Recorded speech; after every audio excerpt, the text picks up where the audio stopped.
Il faut savoir que la première chose qu'on me demande lorsqu'on voit Marie et tout, c'est est-ce que je suis allée chez un féticheur, est-ce que je suis allée chez un marabout pour essayer de la laver, ou bien est-ce que c'est pas peut-être un djinn qui fait qu'elle est comme elle est, qui fait qu'elle a des crises. Je suis Madeleine, Madeleine Si, Madame Lee, je suis mère de 3 enfants, dont une qui a le syndrome d'Angelman, mon aînée.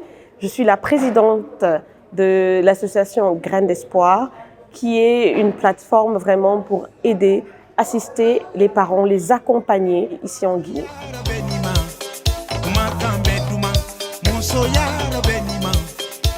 Marietou, à ses 6 mois, elle avait beaucoup de problèmes de reflux. Elle prenait pas de poids. J'ai commencé à l'amener chez le pédiatre. À chaque fois, on me donnait les mêmes traitements. Je comprenais pas trop. Je suis donc allée à Dakar et il y a un pédiatre qui m'a dit qu'elle a besoin de faire une kiné respiratoire. Donc la kiné respiratoire consiste à enlever les glaires qui sont bloquées. Donc elle a fait ça, c'était super. Et lorsque je suis rentrée à Conakry, je suis allée voir le pédiatre, elle était encore enrhumée, il m'a donné les mêmes médicaments et je lui ai demandé s'il y avait quelqu'un ici à Conakry qui faisait de la kiné respiratoire. Il m'a mis en contact avec une dame qui est à Donka. Je suis allée et elle m'a vue, elle me dit « Mais madame, il y a pas de problème de respiration, il n'y a pas de glaires qui sont bloquées en tout cas.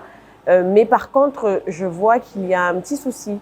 J'ai l'impression que son côté gauche n'est pas aussi mobile que le côté droit. Je dirais de 6 mois à 2 ans et demi, on a beaucoup tourné, Sénégal, Paris, Conakry. Et tout le monde me disait, mais madame, elle a rien, votre fille, ne vous inquiétez pas, chaque enfant a sa méthode de se développer, il n'y a pas de problème. Moi, en tant que maman, je savais qu'il y a un petit souci. Donc 6 mois après, je reviens, je vois la première neuropédiatre, qui voit ma fille qui me dit « Mais non, madame, il y a un problème, c'est pas possible. » Je vais aussi à mon rendez-vous avec une autre neuropédiatre à Necker.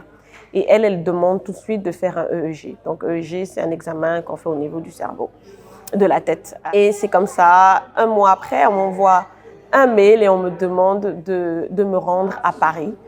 Et c'est là qu'on s'est rendu à Paris, mon mari et moi. Aujourd'hui, Marietou, elle a 9 ans. Et elle est atteinte du syndrome d'Angelman. Donc le syndrome d'Angelman, c'est une maladie génétique. Dans le cas de Marietou, il y a un morceau du chromosome 15 qui manque. Donc ce qui fait qu'elle a un retard de développement moteur sévère. Elle ne parle pas, elle fait des crises d'épilepsie, elle a des troubles de sommeil très importants et elle a une hyperactivité la plupart du temps. Donc ce syndrome touche un enfant sur 20 000. C'est un syndrome qui est très rare. Comme j'aime le dire, j'ai eu la chance d'avoir ce diagnostic et malheureusement, ce n'est pas le cas de plusieurs parents qui vivent des situations pareilles. Il faut savoir que lorsqu'on a eu le diagnostic de Marietou, on a décidé d'aller au Sénégal pour avoir un accompagnement un peu plus complet parce qu'on savait qu'ici à Conakry, il y avait des manques de thérapeutes. Donc, on est allé à Dakar, on a fait pratiquement 5 ans. Donc, après ces 5 ans, on a décidé de rentrer à Conakry. Il n'y a qu'une seule orthophoniste que je sache, en tout cas en Guinée, elle est à Fitima.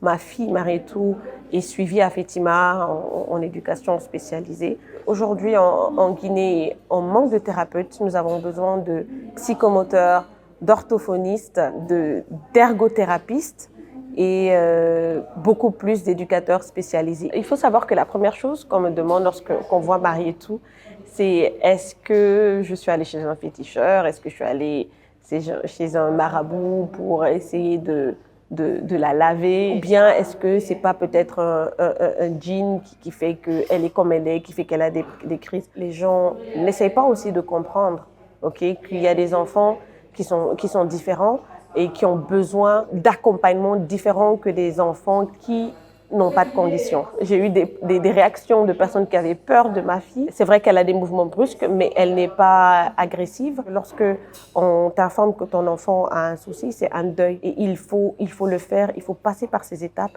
et l'accepter.